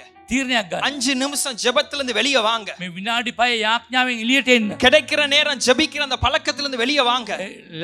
ලැබෙන වෙලාවේ යාඥා කිරීමේ තත්ත්වයෙන් එළියට එන්න. நான் கர்த்தரை அடுத்த வருடத்திலே நான் தேட வேண்டும். මම ලබන අවුරුද්දේ ස්වාමීන් වහන්සේ අරියට හොයන්නට ඕනේ. கர்த்தர் கொடுக்கிற வாக்குத்தத்தம் இதுதான். දෙනාස දෙන පොරොන්දුව මේකයි. எதையெல்லாம் ஜெபத்திலே கேட்கிறீங்களோ මොනවාද ඔබ යාඥාවෙන් ඉල්ලන්නේ? அதை அவர் உங்களுக்கு மறு உத்தரவு. ඒක ස්වාමීන් වහන්සේ පිළිතුරක් ඇටියට ඔබට பதில் දෙන්න. வருவது நிச்சயம். පිළිතුර අනිවාර්යයි. பதில் வருவது நிச்சயம். පිළිතුර අනිවාර්යයි. பதில் வருவது நிச்சயம். පිළිතුර අනිවාර්යයි. என்னை நோக்கி கூப்பிடுங்க. මාව අඬගස්සන්න. என்னை நோக்கி මට கூப்பிடுங்க. යාඥා කරන්න. நான் உங்களுக்கு மறு உத்தரவு. මම ඔබට පිළිතුරු සපයමි. ஒரு ஆமென் சொல்லுவோம். ආමෙන් කියන්න. சங்கீதம் 63 ගීතාවල 63 முதல் 2 வசனங்கள். 1 2 தாவீது இந்த சங்கீதத்துல தான் சொல்லுகிறான், මේ ගීතාවල තමයි ස්වාමීන් වහන්සේ දාවිත්තුමා කියන්නේ. ஓ ஜீவனை பார்க்கிலும் உம்முடைய கிருபை நல்லது. ජීවනයට වඩා ඔබගේ කරුණාව யாපතයි. இந்த சத்தியத்தை தாவீது எப்படி මේ கண்டுபிடித்தான் தெரியுமா? සත්‍යතාවේ කොහොම දාවිත්තුමා දැනගත්තේ? முதலாவது வசனத்தை வாசிங்க. පළවෙනි වචනේ අපි කියමු. சங்கீதம் 63 முதல் வசனம். ගීතාවල 63 පළවෙනි වචනේ. ம். தேவனே தேவனே நீர் என்னுடைய தேவன். ம். அதிகாலமே உம்மை தேடுகிறேன். ம். வறண்டதும் விடாய்த்ததும் தண்ணீர் அற்றதுமான நிலத்திலே என் ஆத்துமா உம்மேல் தாகமாயிருக்கிறது. ம். என் மாம்சமானது உம்மை வாஞ்சிக்கிறது. ம். இப்படியே பரிசுத்த ஸ்தலத்தில் உம்மை பார்க்க ஆசையாயிருந்து உமது வல்லமையையும் உமது மகிமையையும் கண்டேன். ஒரு ஆமென் சொல்லுவோமா? ஆசைக்கு இருக்கிற வல்லமையை பாருங்க. ආසාවට තියෙන බලය බලන්න. கூக்குரலுக்கு இருக்கிறதான ரகசியமான பலனை பாருங்கள். ඒ අඬ ගැහිමට තියෙන රාසිගත ශක්තිය බලන්න. வல்லமையும் மகிமையும் நான் எப்பொழுது காண்கிறேன்? බලයයි මහිමයි කොයි වෙලේද දකින්නේ? நான் உண்மையிலே வாஞ்சையா இருக்கிறேன். මම ඔබ කෙරේ ආසාව වෙනකොට நான் உண்மையில் வாஞ்சையா இருக்கிறேன். මම ඔබ කෙරේ ආසාව වෙනකොට நான் உண்மையில் வாஞ்சையா இருக்கிறேன். මම ඔබ කෙරේ ආසාව වෙනකොට இன்னொரு வசனம் இருக்குது, நான் காலையில பார்த்தோம். நீதிமொழிகள் 18வது அதிகாரம் 1வது வசனம் குறித்துக் கொள்ளுங்க. ඒ 18 එක ගීතෝපදේශය බලන්න. பிரிந்து போகிறவன் தன் இச்சையினாலே பிரிந்து போகிறான். ඒ වෙන් වෙන කෙනා තමාගේ තෘෂ්ණාව නිසා වෙන් වෙනවා. இச்சை என்கிற வார்த்தை ஆசைக்கு சமன். ඒ තෘෂ්ණාව කියන වචනේ සමානයි ආසාව කියන දේ. கர்த்தரை விட்டு பிரிந்து போகிறவன் எதர்ச்சியாய் பிரிந்து போவதல்ல. දෙවියන් වහන්සේගෙන් ඈත් වෙනවා කියන්නේ හාම්බෙන් වෙලා ඈත් වෙනවා නෙවෙයි. தற்செயலாய் நடப்புற காரியம் அல்ல. ඒක හිතන්නේ නැති මොහතක සිදුවන දෙයක් නෙවෙයි. எப்படி உள்ளே வருவதற்கு ஆசை தேவையோ කොහොමද ඇතුල් වෙන්නට ආසාවක් අවශ්‍යද? வெளியிலே போவதற்கும் ஆசை தான் உதவி මේ செய்யும். ලෝකයට යන්නට දෙනවා අතරලා යනකොටත් ඒ ආසාවක් ලෝකයට එන්න තියෙන. உலகத்தின் மேலே இருக்கிற ஆசை உலகத்திற்குள்ளே உன்னை இழுக்கும். ලෝකයේ තියෙන ආසාව ලෝකයට ඔය ඇද ගන්නවා. ஆனால் அதே ஆசை கர்த்தரின் பக்கமாய் திருப்பப்படும் பொழுது அது உன்னை கர்த்தர் ඔබ பக்கமாய் දෙවියන් திருப்பும். වහන්සේ කෙරේ ආසාව වෙනකොට දෙවියන් වහන්සේ ඔබ ඇද ගන්නවා. இந்த காலை நேரத்திலே මේ උදෑසන ஜெபம், ஊக்கமான ஜெபம். යාඥාවේ උනන්දුකමේ යාඥාව. ஜெபிக்க சொல்லும் பொழுது ஒரு விதமான வேகம் உண்டாகும். යාඥාව කරන්න කියනකොට එක වේගයක් ඇති වෙන්නට ඕනේ. உங்களுடைய சத்தம் அதிகரிக்கட்டும். ඔබගේ ශබ්දේ වැඩි වෙන්න ඕනේ. ஏனென்றால் கர்த்தர் உங்களை தொட வேண்டும் என்று வாஞ்சிக்கிறார். යනාංශේ මම අතගසන්න ඕන කියන ආසාව ඔබට එන්නට ඕනේ. பாடும் பொழுது அதிலே ஒரு பக்தி உண்டாகும். ඔබ ගායනා කරනකොට ඒකේ භක්තිවන්තකමක් එන්නට ඕනේ. துதிக்கும் பொழுது அதிலே ஒரு பக்தி உண்டாகும். ප්‍රශංසා කරනකොට ඒක භක්තිවන්තකමක් එන්නට ඕනේ. ஊக்கமான ஜெபம். ඒ උනන්දුකමේ ஒரு යාඥාව. ஆமென் சொல்லுவோமா? ආමෙන් කියමුද? 1 தெசலோனிக்கேயர்ல வேதம் சொல்லுகிறது, இடைவிடாமல் ஜெபம் பண்ணுங்கள். එක තෙසලෝනික කියන එක දිගට යාඥා කරන්න. அண்ணா வேலைக்கு போகாமல் வியாபாரத்துக்கு போகாமல் ஜெபிங்கன்னு சொல்லவில்லை. ඒ රැකියාවට එන්නේ නැතුව ව්‍යාපාරයට එන්නේ නැතුව යාඥා කරන්න කියලා කියනව නෙවෙයි. ஆனா கிடைக்கிற நேரம் எல்லாம் නැත්තම් ලැබෙන හැම මොහොතකම உங்கள் நினைவுகளை கர்த்தர் பக்கமாய் திருப்பு. ඔබගේ මතකයේ සියල්ල ස්වාමීන් වහන්සේගේ පැත්තට අරව நான் ගන්න. சொல்லுகிறேன், 5 நிமிட ஜெபத்திலிருந்து வெளியே வர வேண்டும். මම කියන වගේ ඔබගේ විනාඩි 5 යාඥාවෙන් එළියට එන්න. 10 நிமிடம் ஜெபத்திலிருந்து வெளியே வர வேண்டும். විනාඩි 10 යාඥාවෙන් එළියට එන්න. வாரத்துல ஒரு முறை ஜெபிக்கிறதிலிருந்து வெளியே வர வேண்டும். සුමානට එක වතාවක් යාඥා කිරීමෙන් එළියට එන්න. ஏனென்றால் இந்த சபை கர்த்தருடைய தொடுதலை வாரம் வாரம் பெற்றுக்கொள்ளுகிற ஒரு சபையாய் இருக்க வேண்டும். මේ සභාව සුමානෙන් සුමානට ස්වාමීන් වහන්සේගේ අතගැසීම ලබා ගන්නා සභාවක් වෙන්නට ஒரு ඕනේ. ஆமென் சொல்லுவோம். ආමෙන් කියමුද? நல்ல ஒரு ஆமென் சொல்லுவோம். ஆமென் කියමුද? லூக்கா 9வது அதிகாரம் 29வது வசனம். ලූකා 9:29 நீங்கள் ஜெபம் பண்ணும் பொழுது ඔබ යාඥා කරනකොට நன்றாய் கவனிங்கள். හොඳට අවධානය යොමු කරන්න. ஜெபம் பண்ணும் பொழுது ඔබ යාඥා කරනකොටම கர்த்தருடைய தொடுதல் எப்படியாய் கிரியை செய்யும்? ජනසගේ ක්‍රියාව කොහොමද ඇති වෙන්නේ? வாசிப்போம் லூக்கா 9:29. ලූකා 9:29 அவர் ஜெபம் பண்ணுகையில் அவருடைய முகரூபம் மாறிற்று.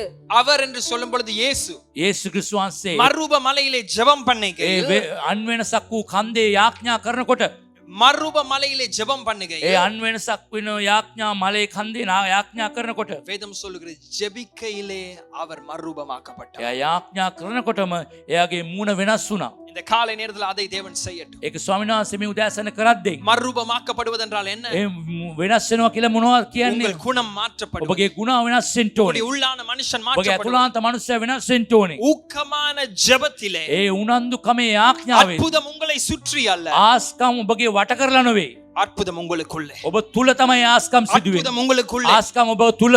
இந்த காலை நேரத்துல ஜெபம் பண்ணும் பொழுது මේ උදෑසන යාඥා කරනකොට ஜெபத்திற்கான வாஞ்சை உங்களுக்கு தெரியாமலே உங்களுக்குள்ளே அதிகரிக்கும். ඒ යාඥා කිරීමේ ආසාව ඔබ දන්නේ නැතුව ඔබ අතුලාන්තයේ ඔබ වැඩි වෙනවා. ஜெபிக்கிறதுக்கான அந்த பயிற்சியை தேவன் கொடுப்பார். යාඥා කිරීමේ පුහුණුව ඔබට දෙනවා. இதைத்தான் சபைக்கு தேவன் கொடுத்திருக்கிற பெரிய பொறுப்பு இதுதான். මේක තමයි සභාවට දීලා තියෙන ලොකුම වගකීම. உங்களை ஒரு விதமான மனுஷனாய் மாற்றுவது. ඔබ වෙනස් වූ මිනිසෙක් ලෙස ඔබ වෙනස් කිරීම. கலாத்தியர்ல பவுல் சொல்கிறார், நான் கற்ப வேதனை படுகிறேன், கிறிஸ்து உங்களுக்குள்ளே உருவாகுவது. ගලාතියේ පොතේ කියන පවුල්තුමා මම ගර්භ වේදනාව විඳිනවා.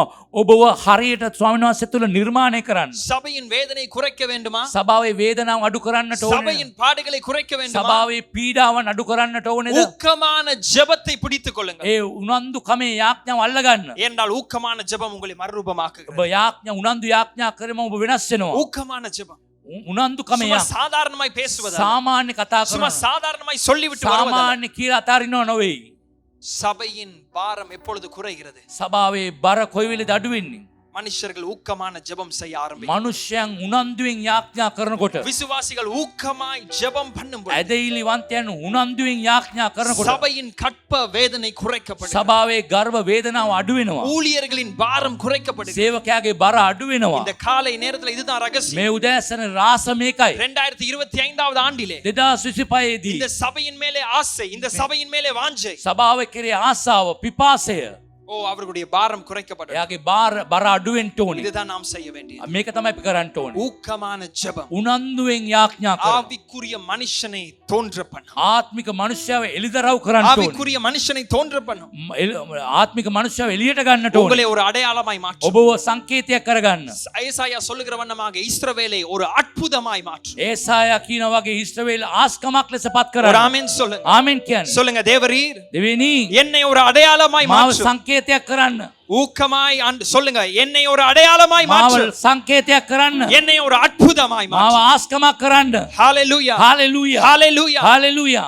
கர்த்தர் தீர்க்கதரிசிகளை எழுப்பட்டும். දනාසේ දිවස්වරුන්ව නැකිට්ටක් දෙන්න. ஒரு ஆமென் சொல்லுவோம். ආමෙන් කියන්න. பிசாசுக்கு எதிர்த்து நிற்கிறவர்களை எழுப்பட்டும். යක්ෂයාට විරුද්ධ වෙන අයව නැකිට්ට දෙන්න. ஆலோசனைக்காரர்களை எழுப்பட்டும். හොඳ මන්ත්‍රණකාරයන් නැකිට්ට දෙන්න. ஞானம் உள்ளவர்களை எழுப்பட்டும். ප්‍රඥාවන්තයන් නැකිට්ට දෙන්න. பக்தி உள்ள புருஷர்களை எழுப்பட்டும். භක්තිවන්ත පුරුෂයන් නැකිට්ට දෙන්න. ஜெபிக்கிற தாய்மாரை எழுப்பட்டும். ආඥා කරන මව්වරු නැකිට්ට දෙන්න. இதற்கான வாசல் என்ன? මේකට දොරටුව நீ මොනවද? அறியாதது, நீ புரியாதது, ඔබ දන්නේ නැති නොදන්න දේ, மேன்மையானது උසස් වූ දේ, ஊக்கமான ஜெபம். උනන්දු යාඥා. ஊக்கமான ஜெபம். උනන්දු යාඥා. முதலாவது எங்கே ஆரம்பிக்கிறோம்? ප්‍රථමයෙන් කොයින්ද පටන් ගන්නෙ?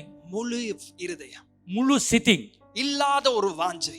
නැති පිපාසයක්. உங்கள் வேலையின் மேலே, உங்கள் வியாபாரத்தின் மேலே, உங்கள் ஊழியத்தை விட மேலான ஒரு வாஞ்சை. ඔබගේ රැකියාව, ව්‍යාපාරයේ, සේවයටත් වඩා ඉහළ ආසාවක්. என் தேவன் என் நேசராய். දෙනාන්සේ ප්‍රේමවන්තයා. நான் என் நேசருடையவர். මගේ ප්‍රේමවන්තයාට මම අයිති. என் நேசர் என்னுடையவர்.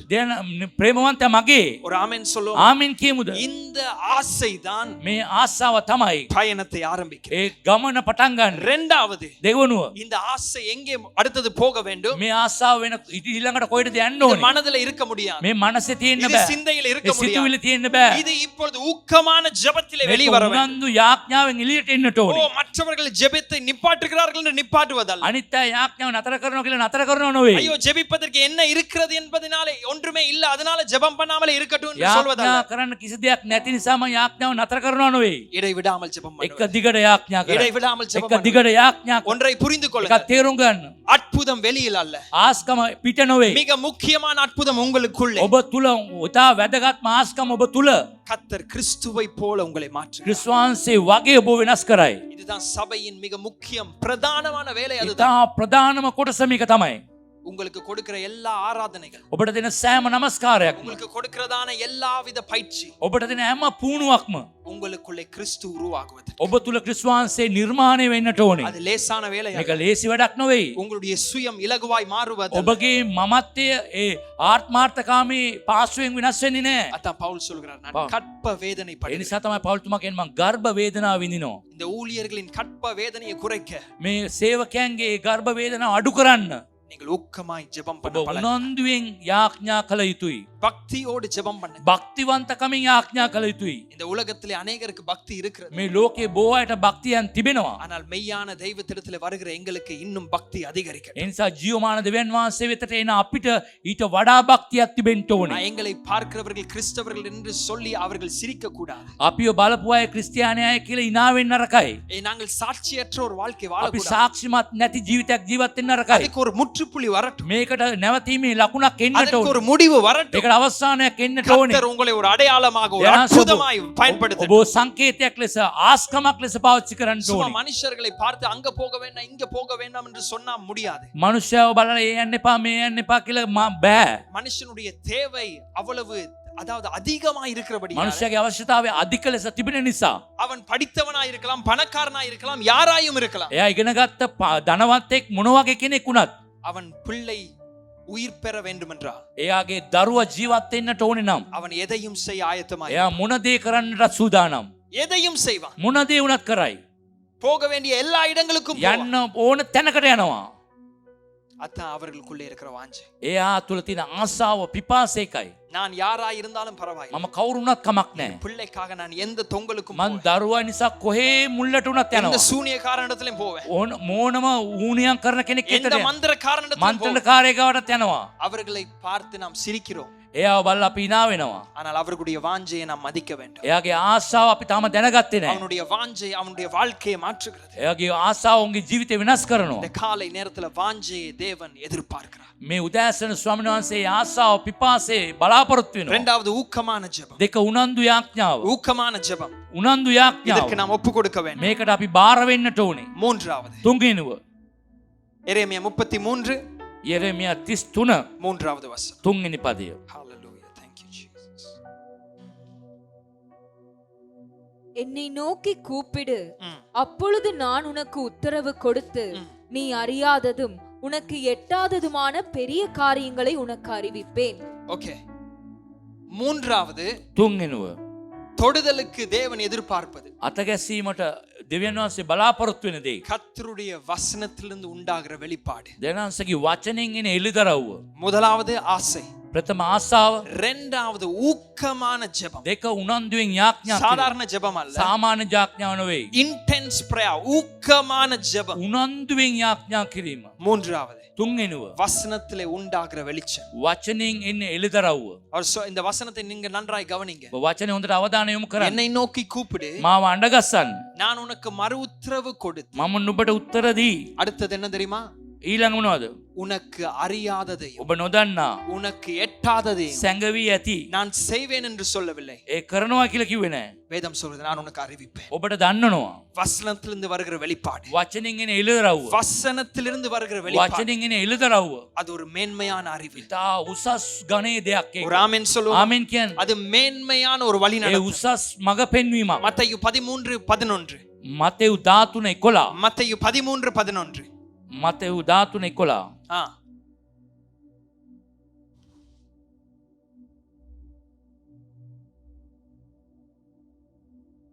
அவர்களுக்கு அவர் பிரதியுத்தரமாக, சீஷர்களுக்கு தான் ஆண்டவர் பேசுகிறார். ගෝලයන්ට කතා කරනවා. அவர்களுக்கு பிரதி உத்தரமாக பரலோக ராஜ்யத்தின் ரகசியங்களை அறியும்படி உங்களுக்கு அருளப்பட்டது, அவர்களுக்கோ அருளப்படவில்லை.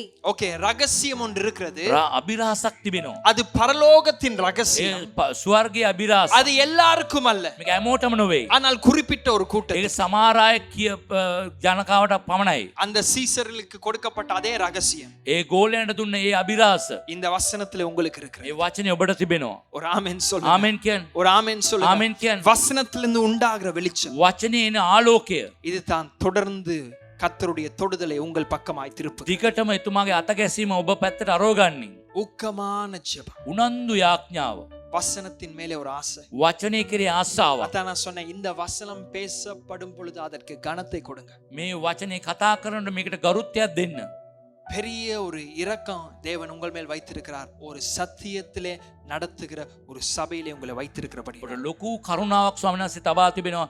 සත්‍යතාවේ කතා කරන සභාවක ඔබ ඉන්න නිසා. நாங்கள் மாத்திரமல்ல, பல சபைகள் இருக்கு. கர்த்தருக்கு ஸ்தோத்திரம்.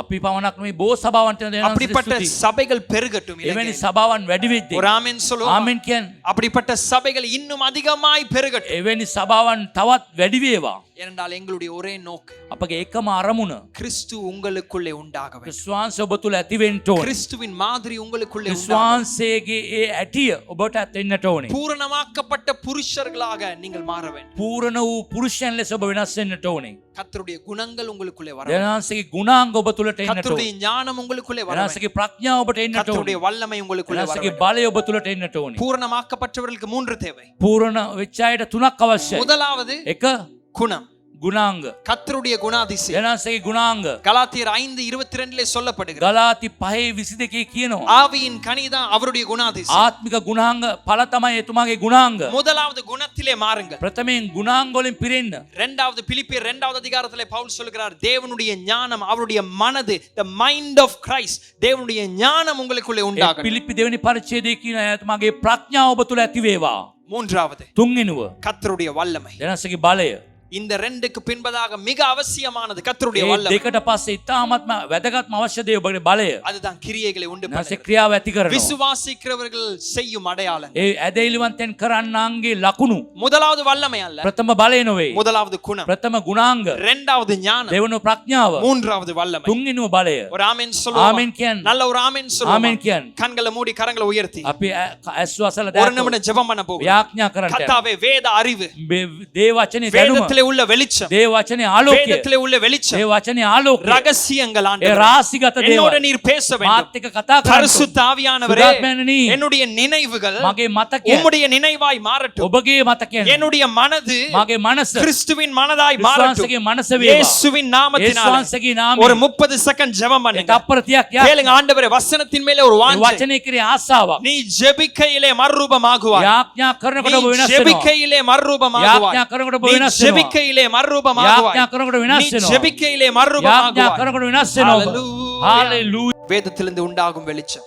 ඒ දේ වචනෙන් එන ආලෝකය. யோபு 29வது அதிகாரம். யோபு 29 වෙනි පරිච්ඡේදය. இந்த அதிகாரத்தை நீங்கள் குறித்து வைத்துக் கொள்ள வேண்டும். මේ පරිච්ඡේදය සටහන් කරගන්න. நீங்கள் ஒவ்வொரு வாரமும் இந்த அதிகாரத்தை உங்கள் குடும்பத்தின் மேலே ஜெபம் பண்ண வேண்டும். හැම සුමානෙම මේ ඔබගේ පවුල දෙසා යාඥා. தேவன் ஒரு வீட்டுக்குள்ளே உட்கார்ந்தார். දෙනාන්සේ ඔබගේ නිවසේ වාඩි වුණොතින් இதுதான் அடையாளம். මේක තමයි සංකේතය. யோபு 29 எல்லாம் திருப்பிக் கொள்வோம். யோபு 29. யோபு 29 யோபு 29. முதலாவது வசனத்திலிருந்து தொடர்ந்து அப்படியே வாசிக்க போகிறோம். පළවෙනි පදේ සිට අපි දිගටම කියවන්නට යනවා. வேதம் இல்லாதவர்கள் සුදු බයිබලයක් නැති අය வாசிக்கும் பொழுது கவனமாய் கேளுங்க. කියවනකොට ඉතා අවධානය යොමු කරන්න. யோபு இப்பொழுது பேசுகிறான். யோபு කතා කරනවා. இதிலே 4வது 5வது வசனத்தில் நான் சொன்ன அந்த வார்த்தை இருக்கிறது. හතර පා මම කියපු වචනේ තිබෙනවා. வாசிப்போம் முதலாவது வசனத்துல. පළවෙනි වාක්‍ය. வாசிங்க, மைக்ல வாசிங்க, மைக்ல வாசிங்க. குயிக். பின்னும் யோபு தன் பிரசங்க வாக்கியத்தை தொடர்ந்து சொன்னது, சென்று போன மாதங்களிலும் தேவன் என்னை காப்பாற்றி வந்த நாட்களிலும் எனக்கு உண்டாயிருந்த சீர் இப்பொழுது இருந்தால் நலமாயிருக்கும். அப்பொழுது அவர் தீபம் என் தலையின் மேல் பிரகாசித்தது. அவர் அருளின வெளிச்சத்தினால் இருளை கடந்து போனேன். தேவனுடைய ரகசிய செயல் என் கூடாரத்தின் மேல் இருந்தது. அப்பொழுது சர்வ வல்லவர் என்னோடு இருந்தார். என் பிள்ளைகள் என்னை சூழ்ந்திருந்தார்கள். என் பிள்ளைகள் என்னை, அதுதான் முதலாவது, என் பிள்ளைகள் என்னை சூழ்ந்திருந்தார்கள். වට වූවා. அடுத்தது, என் பாதங்களை நான் நெய்யினால் கழுவினேன். கண்மலைகளில் இருந்து எனக்காக எண்ணெய் நதி போல ஓடி வந்தது. அந்த செல்வ நாட்களின் சீர் இப்போதிருந்தால் நலமாயிருக்கும். நான் பட்டண வீதியால் வாசலுக்குள் புறப்பட்டு போய் வீதியில் என் ஆசனத்தை போடும்போது வாலிபர் என்னை கண்டு ஒளித்துக் கொள்வார்கள். முதியோர் எழுந்திருந்து நிற்பார்கள். பட்டணத்திலே கனம். முதலாவது பிள்ளைகள் சுற்றி இருப்பது. දරුවෝ අවට ඉන්නවා. இரண்டாவது கண்மலையிலே உண்டாகிறதான அந்த மேன்மையான ஆசீர்வாதம் ඒ நம் வீட்டுக்குள்ளே පර්වතයේ வருவது. ඔලිව ගස්වලින් එන ආශිර්වාදය. மூன்றாவது நகரத்திலே எங்களுக்கு கனம். තුන්වෙනුව නගරයෙන් අපිට ලැබෙන ගරුත්වය. ஆ, பிரபுக்கள் பேசுகிறதை நிறுத்தி கையினால் தங்கள் வாயை பொத்திக் கொள்வார்கள். ம். பெரியோரின் சத்தம் அடங்கி அவர்கள் நாக்கு அவர்கள் மேல் வாயோடு ஒட்டிக்கொள்ளும். ம். என்னை கேட்ட காது என்னை பாக்கியவான் என்றது. ம். என்னை கண்ட கண் எனக்கு சாட்சியிட்டது. ம். முறையிடுகிற ஏழையையும் திக்கற்ற பிள்ளையையும் உதவியற்றவனையும் ரட்சித்தேன். கெட்டுப்போக இருந்தவனுடைய ஆசீர்வாதம் என்மேல் வந்தது. ம். விதவையின் இருதயத்தை கெம்பீரிக்க பண்ணினேன்.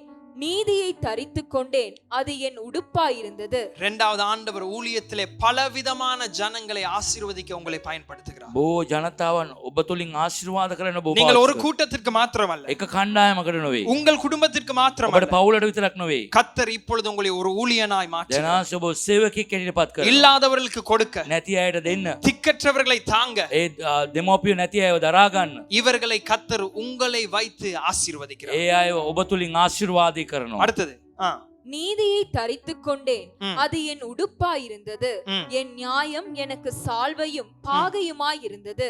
ம். நான் குருடனுக்கு கண்ணும் சப்பானிக்கு காலுமாயிருந்தேன். ம். நான் எளியவர்களுக்கு தகப்பனாயிருந்து ம். நான் அறியாத வழக்கை ஆராய்ந்து பார்த்தேன். ம். நான் அநியாயக்காரருடைய கடவாய் பற்களை உடைத்து ம். அவர்கள் பறித்ததை அவர்கள் பற்களில் இருந்து பிடுங்கினேன். ம். என் கூட்டிலே நான் ஜீவித்து போவேன், ம். என் நாட்களை மணலத்தனையாய் பெருக பண்ணுவேன் என்றேன். நன்மையான முடிவு. යහපත් තීරණය. உங்களுடைய மரணம், ඔබගේ මරණය, உங்களுடைய முடிவு, ඔබගේ අවසානය. அது நன்மையாயிருக்கு. ඒක යහපත් වෙනවා. அடுத்தது மிக முக்கியமானது. ඊළඟ 19. என் வேர் தண்ணீர்களின் ஓரமாய் படர்ந்தது. ம். என் கிளையின் மேல் பனி ராமுழுதும் தங்கியிருந்தது. ஒரு ஆமென் சொல்லுவோமா? இது இந்த ஊழியத்திற்காய் ஜெபம் பண்ண வேண்டும். මේ සේවයට යාඥා කරන්නට ஒரு ඕනේ. மரத்திற்கு ඒ ගහකට வேர்களும் தண்ணீர் பட வேண்டும், ඒ මුල් වලටත් වතුර ලැබෙන්නට ඕනේ. கிளைகளும் பனியால் ඒ ஆசீர்வதிக்கப்படும். අතු පිණි වලින් ආශිර්වාදය ලබන්න ඕනේ. ரெண்டும் மிக முக்கியமா. දෙක වැදගත්. வேர்கள் தண்ணீர் பட வேண்டும். ඒ මුල් වලටත් වතුර අවශ්‍යයි. ஆழமாய் வேரூண்டி இருக்கிறவர்கள், ඒ ගැඹුරේ මුල් ඇදලා තිබෙන අය அவர்களுக்கு தண்ணீர் பட வேண்டும். ඒ වතුර ලැබෙන්නට ඕනේ. இப்போ புதிதாய் வருகிற கிளைகள், අලුතෙන් එන ශාකා අතු அவர்களுக்கு பரலோகத்தின் ஆகாயத்திலிருந்து பனி ඒ அவர்கள் மேல் இறங்க ස්වර්ගෙන් வேண்டும். පිණි ලැබෙන්නට ඕනේ. இப்படி இந்த ஆசீர்வாதத்துக்கெல்லாம் காரணம் என்ன? මේ ආශිර්වාදයට කාරණේ කුමක්ද? நான்காவது வசனம். හතරවෙනි පදය. நான்காவது தேவனுடைய ரகசிய செயல் தேவனுடைய ரகசிய செயல். රාසිගත ක්‍රියාවන්. என் கூடாரத்தின் மேல் இருந்தது. ஒரு ஆமென் சொல்லுவோமா? ரகசிய செயல். රාසිගත ක්‍රියාව. நீ அறியாததும் நீ எட்டாததும் ඔබ දන්න නොදන්න அது இந்த வசனத்துல தான் මේ இருக்கு. වචනේ තමයි තිබෙන්නේ. ராஜ்யத்தின் ரகசியம் රාජ්‍යයේ රාස්ගත இந்த අභිලාෂ வசனத்துல தான் මේ இருக்கு. වචනේ තමයි තියෙන්නේ. யோபுக்கு கனத்தை உண்டாக்கின ரகசிய செயல் යෝබුට ගරුත්වයේ ලැබුණු ඒ අභිලාෂ உங்கள் கரங்கள் இருக்கிற வேதம். ඔබගේ අතේ තියෙන සුද්ධ බයිබලය. இதுதான் அந்த வசனம். මේක තමයි වචනේ. இதுதான் அந்த வசனம். මේක තමයි වචනේ. மூன்றாவது வசனத்தை கவனிங்க. තුන්වෙනි වචනේ අවධානය යොමු කරන්න.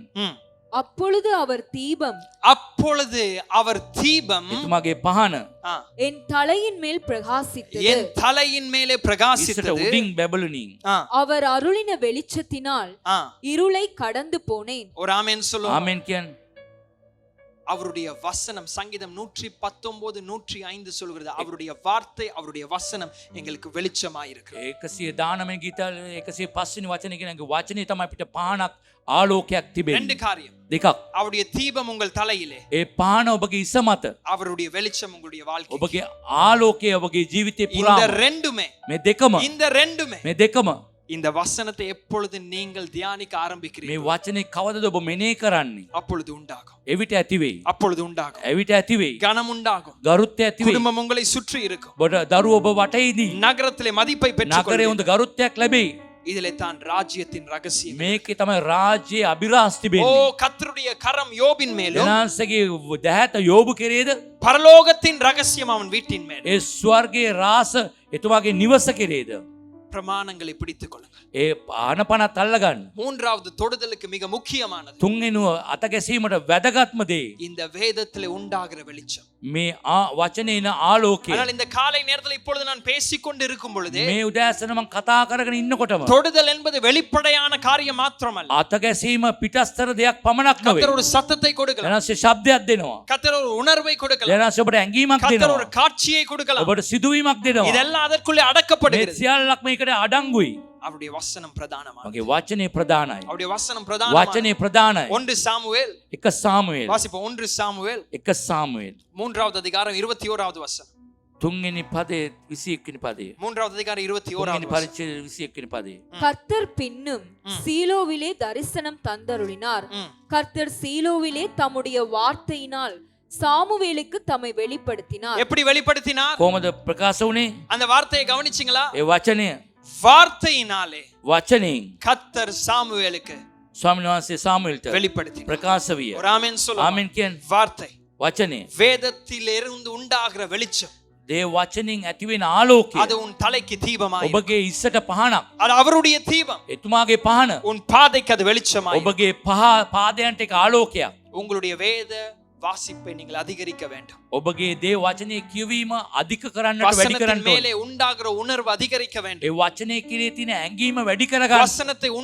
வசனத்தின் மேலே இருக்கிற கனம் அதிகரிக்க ඒ வேண்டும். වචනේට දෙන ගරුත්වය වැඩි කරගන්න ඕනේ. இதுதான் தொடுதலை உண்டாக்குற அட்மாஸ்பியர் சூழல். මේක තමයි වාතාවරණය ඔබව අත ගැසීමේ දේ. ஒரு கறி செய்வதற்கு எத்தனை இன்கிரீடியன்ட் போடுவோமோ ඔය එක අඟුරු හදන්නට කොච්චර දේවල් දාන්නට ඕනේ? அநேக காய்கறி, அதாவது ஒரு கறி, அதாவது என்னது, ஒரு சமையலை செய்வதற்கு ඒක උයන්නට අපි ඔද්දක් හදනවා නම් பல காரியங்களை உள்ளே கொண்டு வரும். බොහෝ දේවල් අපේ දාන්නට අවශ්‍යයි. தொடுதலுக்கு முதலாவது நான் சொன்னேன் ஆசை, ඒ අත ගැසීමට ප්‍රථම දේ ආශාව. இரண்டாவது ஊக்கமான ஜெபம், දෙක උනන්දු වීමේ යාඥාව. மூன்றாவது வசனத்திலே உண்டாகிற வெளிச்சம். තුන දේනාසක වචනෙන් එන ආලෝකය. இது எல்லாம் மிக்ஸ் ஆகும் பொழுதுதான் මේ දේ තුනම මිශ්‍ර වෙනකොට யாக்கோபை சந்தித்த தேவன் நம்மை சந்திப்பார். යාකෝබ මුණ ගැහුණු දෙවියන්සේ අපිවත් මුණ ගැහෙනවා. தற்செயலாய் ஒருவனும் கர்த்தருடைய தொடுதலை பெற மாட்டான். ඒක නිකන් හාම්බෙන් කවදාවත් ස්වාමීන් වහන්සේ අත ගැසීම ලැබෙන්නේ නැහැ. தொடுதல் ஒரு அறுவடை. අත ගැසීම අස්වෙන්නක්. விதைக்கிறவன் எல்லாம் அறுவடையை ඒ பெற்றுக்கொள்வான். වපුරන හැම කෙනාම අස්වෙන්න ලබා ගන්නවා. விதைக்கிற எல்லாரும் அறுவடையை பெற்றுக்கொள்வார். වපුරන හැම කෙනාම නිලා ගන්නවා. தொடுதல் எங்கள் வாழ்க்கையில மிக முக்கியம். ඒ අත ගැසීම අපගේ ජීවිතේ වැදගත්. எங்களுடைய வாழ்க்கையில மிக பிரதானமானது. තා ප්‍රධාන අපගේ ජීවිතේ. கவனிங்க, தொடுதல் பெற்றுக்கொண்டவர்களுக்கான அடையாளத்தை சொல்லுங்க. අත ගැසීම් ලබාගත් අයගේ ලකුණු නැත්නම් සංකේතය මොනවද? உங்களுக்குள்ளே ஒரு புதிய நம்பிக்கை. ඔබ කෙරේ අලුත් බලාපොරොත්තුවක් විශ්වාසයක් ඇති වෙනවා. ஆங்கிலத்துல சொல்லுவாங்க கன்விக்ஷன் சொல்லி. கன்விக்ஷன் அதாவது இருதய பூர்வமாய் உண்டாகிற ஒரு நம்பிக்கை. ඒ හදවතේ පූර්ව ඇති වෙන විශ්වාසයක් அந்த நம்பிக்கை බලාපොරොත්තුවක්. தான் தொடுதலை பெற்றுக்கொண்ட மனுஷனுக்கான அடையாளம். ඒක තමයි අත ගැසීම් වෙච්ච මනුස්සයාගේ තියෙන ලකුණ. கர்த்தர் செய்வார் என்று சொன்னார், දෙවියන් වහන්සේ කරයි කියලා කිව්වොත් அதை செய்வார். එයා කරයි. ஆமென். ආමෙන්. இன்னும் அதன் பலனை காணாமல் இருக்கலாம். තාමත් ඒකේ ප්‍රතිඵලය නැත්නම් විපාකයේ දකින්න නැතුව තිබෙන්න யோபு පුළුවන්. தொடுதலை பெற்றுக்கொண்ட ஒரு மனுஷன். යෝබු ඒ අත ගැසීම ලබාගත් මිනිස්සෙක්. என்னை கொன்று போட்டாலும், මාව මරලා දැම්මත් என்னை கொன்று போட்டாலும் මාව මරලා දැම්මත් அதுதான் உண்மையான நம்பிக்கை. ඒක තමයි අතුලාන්තයේ තියෙන විශ්වාසය. ஷாத்ராக், மேஷாக், ஆபேத்நேகோ என்ன சொன்னார்? ஷாத்ராக் මේෂාක් ආබේද්නේගෝ எங்களை මොනවද? தப்புவிக்காமல் போனார், අපිව නමාරුවිට බේරගත්තේ නැති වුණත් நாம் அவரை அந்த சிலையை வணங்குவோம். ඒ රූපෙට ඒ පිළිමයට වඳින්නේ නැහැ. நான் சொல்லுகிறேன், தொடுதல் என்பது பரவசம் அல்ல. ඒ අත ගැසීම කියන්නේ සතුටක් නෙවෙයි. ஓ, தொடுதல் என்பது எனக்கு ஒரு காட்சி மாத்திரமல்ல. ඒ අත ගැසීම කියන්නේ එක සිදුවීමක් உங்களை විතරක් නෙවෙයි. சுற்றி இருக்கிறவர்கள் எல்லாம் கர்த்தர் உங்களுக்கு பேசினதை நம்பாமல் இருக்கும் பொழுது நீங்கள் உங்கள் குழிக்கு போகும் வரைக்கும் ஒன்றை நம்பிதான் போவீர்கள். ඔබගේ වටේ ඉන්න අය විශ්වාස කරේ නැත්තම් ඔබ වලට දානකම්වත් ඔබ විශ්වාස කරනවා. இலங்கையின் மேலே எழுப்புதல் உண்டாகும். ලංකා කරේ පිබිදීමක් ඇති වෙයි. நீங்கள் உங்கள் சந்ததி கர்த்தரை காண்பார்களாக. ඔබගේ පරම්පරාව ස්වාමීන් වහන්සේ දකි. இதுதான் உண்மையான தொடுதல். ඒක තමයි හොඳ අවංක අත ගැසීම. எந்த அக்கினியும் எந்த சூழலும் பிடுங்காத அளவுக்கு ஆழமாய் விதைக்கப்படுகிற ஒரு நம்பிக்கை தான் தொடுதல்லே கர்த்தர் ඒ கொடுக்கிறார். ගැඹුරු විශ්වාසය තමයි මොන වගේ ගින්නක්වත් පුරුස්සලා එළියට දාන්න බැරි ඒ තියෙන විශ්වාසය. அதான் மோசேக்கு முதலாவது தொடுதல் தேவையாய். මෝසෙස්තුමාට ඒ අත ගැසීම අවශ්‍ය වුණා. சிவந்த சமுத்திரத்துக்கு முன்பதாக அவன் தளர்ந்து போகாமல் போவதற்கு காரணம் முட்செடி. ඒ රතු මූද ඉස්සරහට වුණාම කිසි බයක් නැතුව ඉදිරියට යන්නේ හේතුව එයා පඳුරේදී ස්වාමීන් වහන්සේව දැක්ක නිසා. இந்த காலை நேரத்துல මේ උදෑසන கர்த்தர் அந்த ஒரு நம்பிக்கையை உங்களுக்குள்ளே போட விரும்புகிறார். එවැනි විශ්වාසයක් බලාපොරොත්තුවක් ඔබගේ සිත් තුළ දාන්නට ඕනේ. எத்தனை பேர் ஆயத்தமா කී இருக்கிறீங்க? දෙනෙක් සූදානම්ද? நான் சொல்லுகிறேன், ஜெபம் பண்ணும் பொழுதே මම කියනවා ඔබ යාඥා කරනකොට உங்களுடைய ஜெபத்தின் அளவு அதிகரிக்கட்டும். ඒ යාඥාවේ සීමාව වැඩි වෙන්න ඕනේ. வேதத்தின் மேலே இருக்கிற அதாவது வாஞ்சை அதிகரிக்கட்டும். ඒ සුදු බයිබලයේ කියන ආශාව වැඩි වෙන්න ඕනේ. யாவரும் கர்த்தருடைய சமூகத்தில் எழுந்திருப்போம். අපි හැමෝම නැගිට සිටිමු. யாவரும் வேகம் நம்புகிறோம் இந்த ஆராதனையானது உங்களுக்கு ஆசீர்வாதமாக அமைந்திருக்கும் என்று. இன்றைய நாளிலும் கேட்ட தேவ வார்த்தையானது உங்களுடைய விசுவாசத்தை வளர்த்து தேவன் வருகின்ற நாட்களிலே உங்களுக்கு நன்மை செய்வாராக. தொடர்ந்தும் எங்களுடைய ஊழியங்களுக்காக ஜெபித்துக் கொள்ளுங்கள். மேலும் உங்களுக்கு தேவ செய்திகளை கேட்க வேண்டுமானால் எங்களுடைய மிஸ்பா பிரேயர் ஆபீஷியல் என்கிறதான யூடியூப் சேனலையும் Mizpah prayer missionary ministry Facebook பேஜையும் ஃபாலோ செய்து கொள்ளுங்கள். தேவன் தாமே உங்களை ஆசீர்வதிப்பாராக. ஆமென்.